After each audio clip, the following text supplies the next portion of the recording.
the one that's proved to be an extraordinary challenge has been the war in Ukraine, between Russia and Ukraine. The President has worked on it tirelessly, has invested a tremendous amount of his own time, energy, and the highest levels of our government.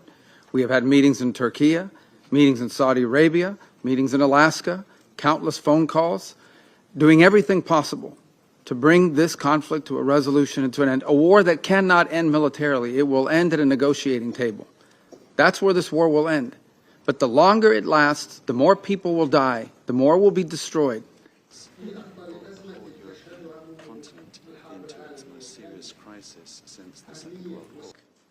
This war has to end, and we have done everything we possibly can and will continue to do everything we possibly can to bring it to an end.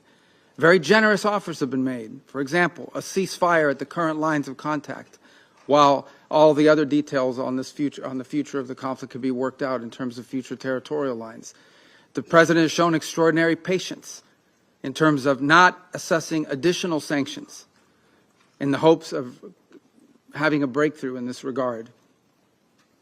And all has come to what appears to be not just a stagnant one, but an era, and we've entered a period of what appears to be potential even escalation, with the historically highest number of strikes we've seen over the last few nights and before. And now we are also watching incursions into neighboring airspace by both drones and airplanes. The President is a very patient man. He's very committed to peace, but his patience is not infinite. And as he has said repeatedly, he has before him the opportunity and the options of imposing additional economic costs on the Russian Federation if necessary in order to bring this to an end. He also has before him the option, as he has already chosen to do in some circumstances, to sell defensive weaponry and potentially offensive weaponry so that Ukraine can defend itself from this assault by purchasing that weaponry. So I'm here to say to the Security Council, the United States remains as committed as it has ever been to a peaceful resolution to this dangerous conflict.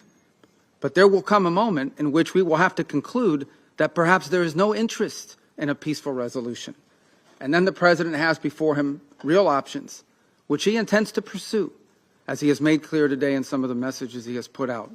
So I strongly urge the Security Council, the member states here, and those who are not part of this as well, to do everything in their power, and including the Russian Federation, to do everything within their power, and the Ukrainian side for that matter as well, but all sides, to bring this war to an end before it becomes something that will last another 3 or 4 years, lead to more destruction, both economic and at the same time and loss of life and loss of property and loss of futures.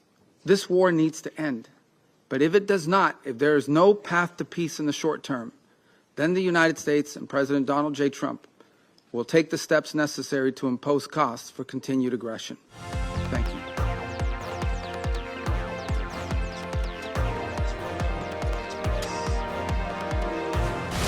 Network 18 is now the clear leader in digital media, with 55% more users on native platforms and social media than Times Internet. Network 18, the undisputed leader of news networks, way ahead of the times.